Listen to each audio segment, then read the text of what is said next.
Class, we have already learned about refraction of light, and now we are going to learn about atmospheric refraction. We know that refraction of light means bending of light as it goes from one optical medium to another. The refraction of light by the Earth's atmosphere is known as atmospheric refraction. The Earth's atmosphere is not evenly distributed and is optically denser at the bottom while it is rarer at the top, because we know that as we go higher up along the atmospheric uh, height, the air layer becomes thinner and thinner. So the bottommost, which is nearer to the Earth's surface, that will be optically denser, and as you are going up, it will be optically rarer. The velocity of light changes from layer to layer. The molecules of different gases and dust particles have different optical densities. When an object transmits light rays in the atmosphere, these light rays pass through the atmosphere having different air layers of different densities and get refracted by the atmosphere.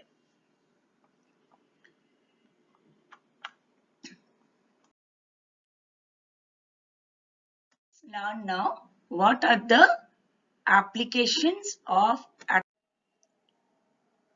the apparent random wavering of flickering of object seen through a turbulent stream of hot air rising above a fire or a radiator. Let me explain it. When we light the fire, what do you observe? Is the flame very steady? No, it flickers and it goes up. Why it is flickering up? Because of atmospheric refraction.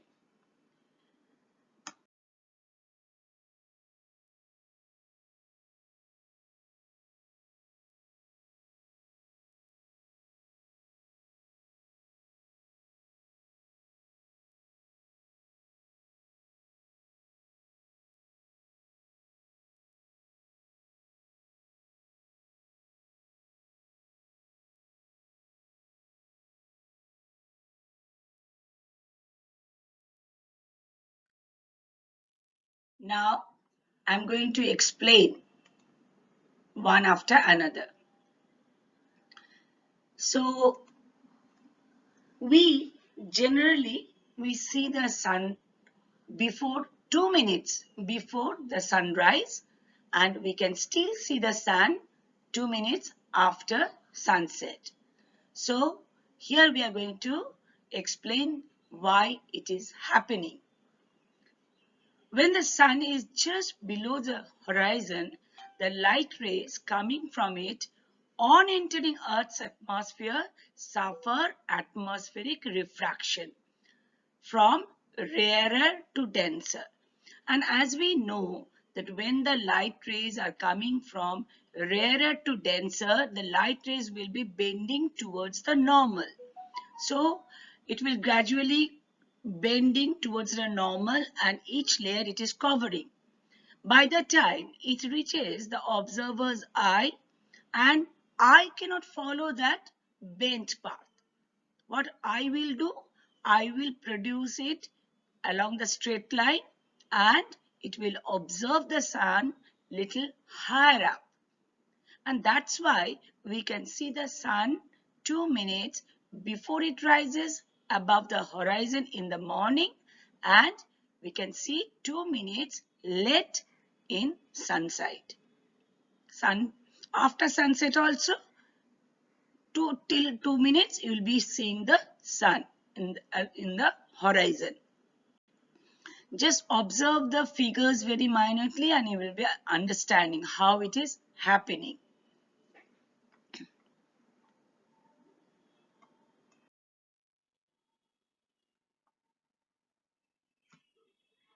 We are now coming to the next part, twinkling of stars. Why stars twinkle? Stars twinkle on account of atmospheric refraction. Starlight undergoes refraction many times before reaching the earth, and it is always coming from which layer to which layer? It is coming from rarer to denser. So as it is coming from rarer to denser, it is gradually bending towards the normal.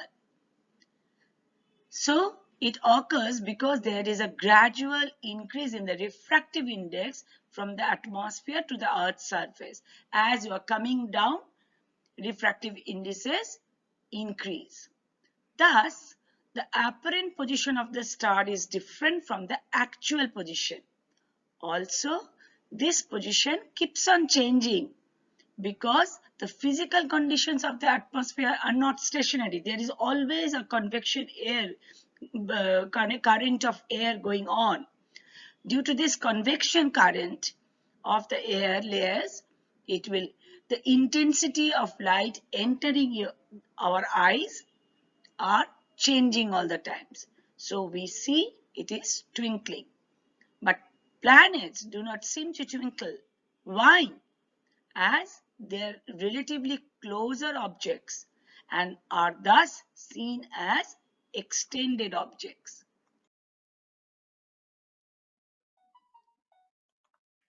I just want to reinforce how do stars twinkle, that phenomenon.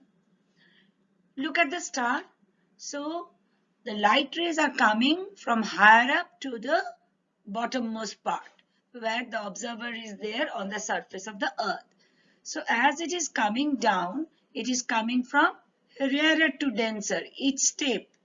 And each layer, as the light rays are entering from rarer to denser, it is bending towards the normal. And finally, it is coming to the eyes of the observer. But the eyes cannot follow the bent path. What it will do, it will make it a straight line higher above and it will observe the star little higher up. But that is not the cause for flickering.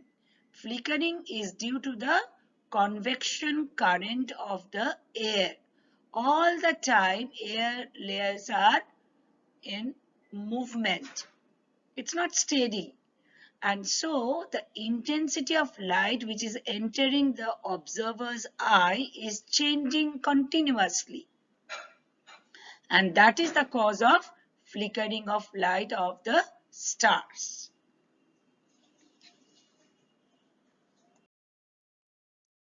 But planets don't twinkle.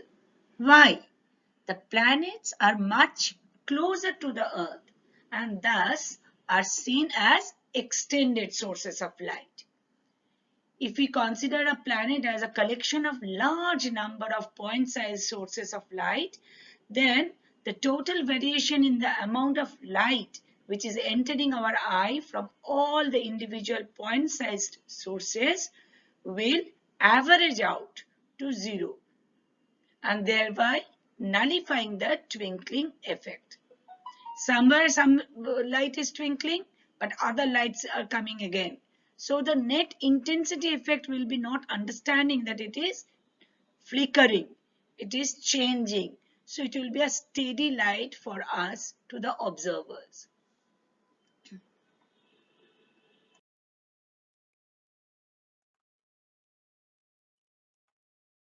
I'm now going to explain you refraction through a glass prism. Already we have done it in our SAC class. Do you remember? Let me explain. So refraction is the bending of light when it goes from one optical medium to another. We know that. So glass prism is made up of glass. So that means light rays will be going from air medium to glass medium. And a glass prism is nothing but a transparent, triangular, refracting medium. So if you observe the figure, you can understand that when the light rays are coming from air and going into the prism, it is getting refracted and it is going from rarer to denser.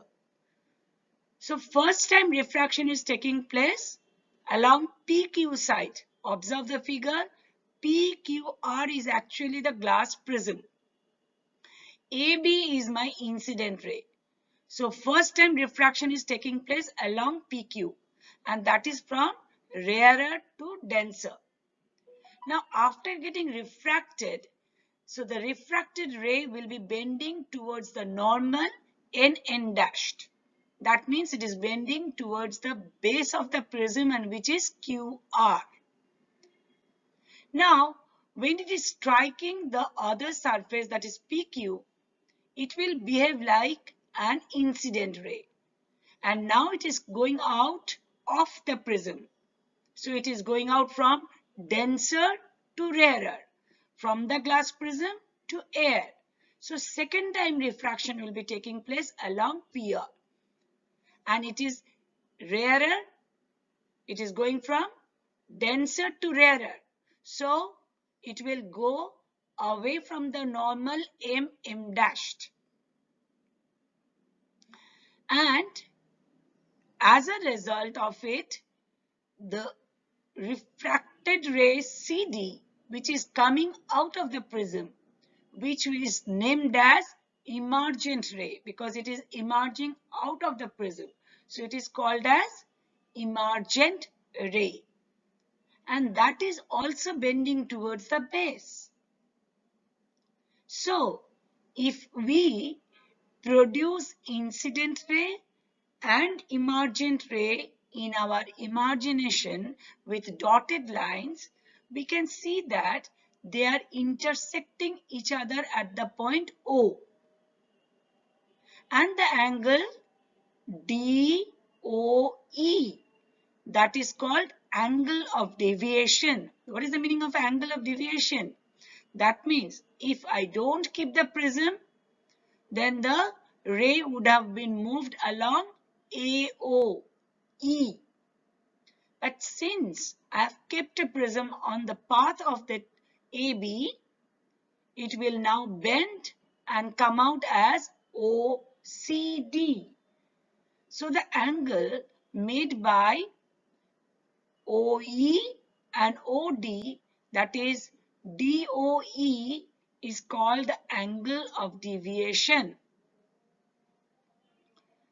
We have got this angle of deviation when we learnt about refraction through a glass slab also.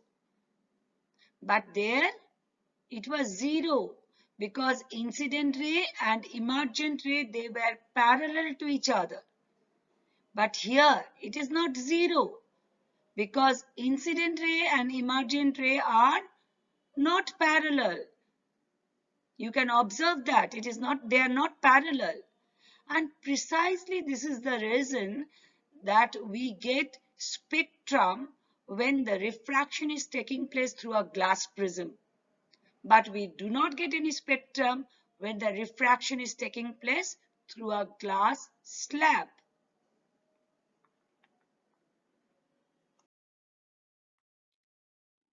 So now we are going to learn about dispersion of light through a glass prism. Though already we have learnt it earlier, let's recapitulate it. What is dispersion? Now, as white light is coming from air medium and entering a glass prism, so what will happen? It will refract and it will be splitting into 7 different colors, a band of 7 colors.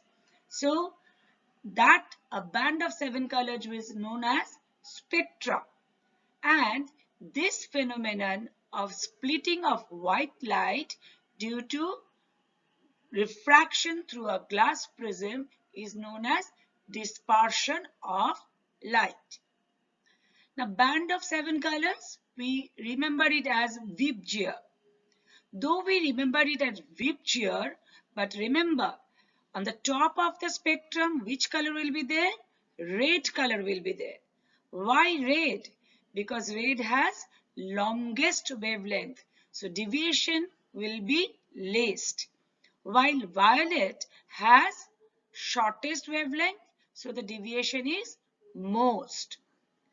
And the phenomenon which is enabling white light to split into 7 different colors is known as dispersion of light.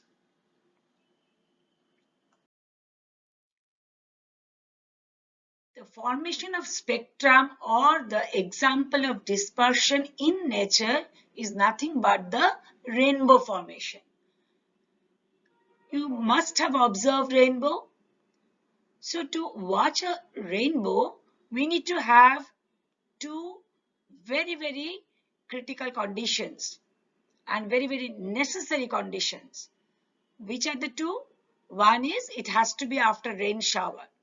Why it is have to be a rain shower? Because after rain shower in the atmosphere there are enough number of clean water droplets. These water droplets will behave like prisms. And number two, the sun should be at the back of the observer, so that sunlight will be falling on the droplets and come to your eyes. And rainbow is produced by three phenomena. What are the three? Reflection, refraction, and dispersion. All the three happen in forming a rainbow.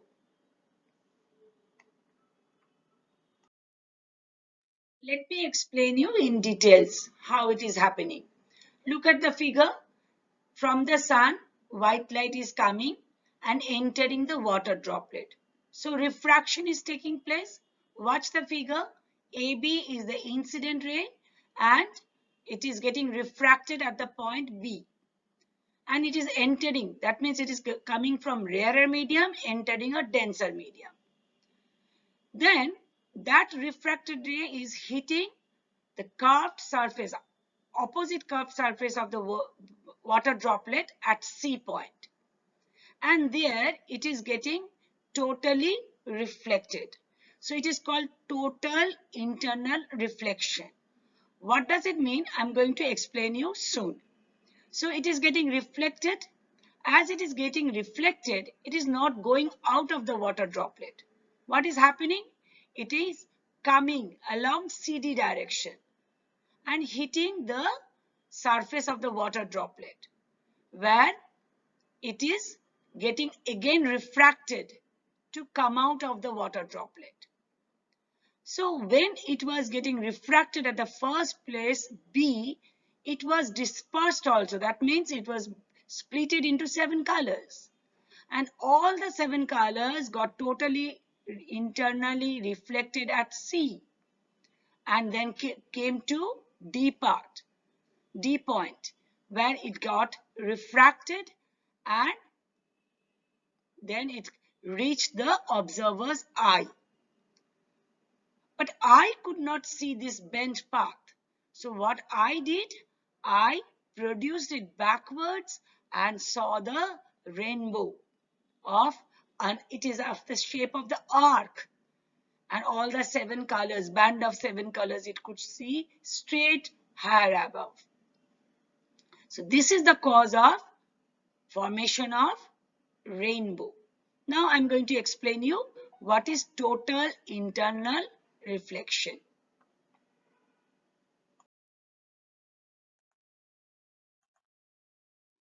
Now for total internal reflection, the condition is the light should come from denser to rarer. Why denser to rarer?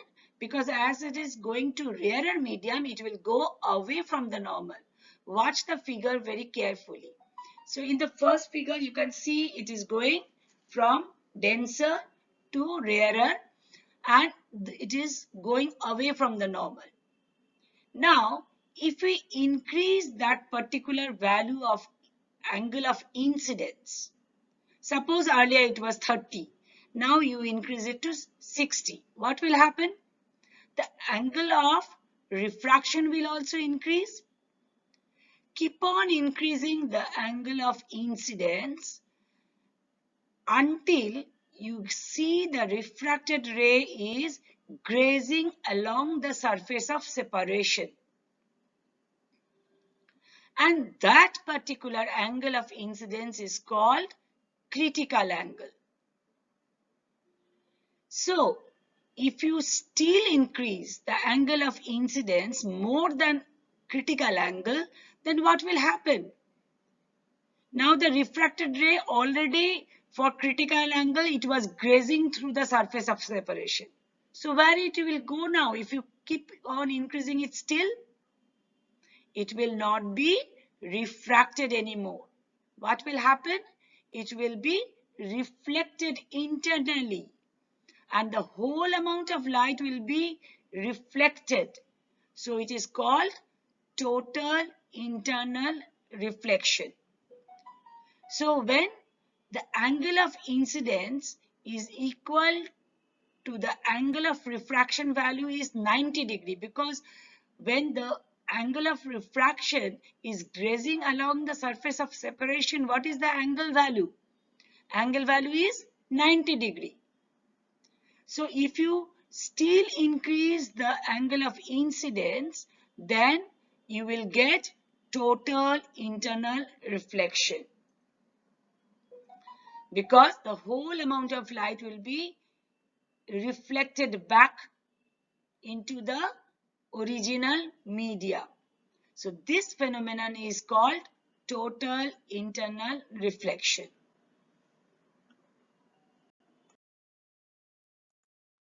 So what are the conditions of total internal reflection? Two conditions. One is light ray moves from more dense medium to less dense, denser to rarer, that is compulsory, and angle of incidence must be greater than the critical angle. Which is critical angle? Critical angle corresponds to the angle of refraction, which is 90 degree.